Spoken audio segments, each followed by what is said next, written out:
ज्यांना शिवसेनेनं उद्धव ठाकरेंनी 5 वेळा खासदार बनवलं त्यांना 10 तास उभं राहून देखील तिकीट मिळालेलं नाहीये असं म्हणत आदित्य ठाकरेंनी भावना गवळींचं नाव न घेता त्यांच्यावर ही टीका केली आहे। 40 गद्दारांनीही आता विधानसभेत काय होईल याचा विचार करावा, विकेट कशा पडायला लागल्यात हे आता दिसू लागलंय असं देखील आदित्य ठाकरे म्हणाले।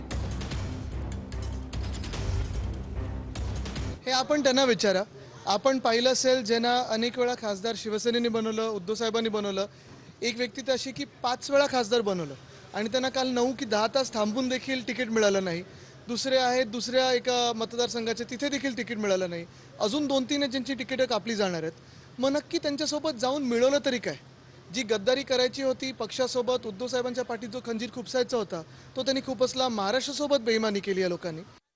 ज्यांनी त्यावेळी सांगितलं होतं की एक जरी उमेदवार पडला तरी राजीनामा देईन, त्यांना तिकीट पण आता देऊ शकत नाही आहेत। हे हाल आता मिंदे गटाचे झालेले आहेत। मला वाटतं पुढचे जे 40 गद्दार आहेत त्यांनी विचार करावा की आता विधानसभेत नक्की काय होणार, कारण आता दिसायला लागलं की विकेट एक एक अशी पडत आहे।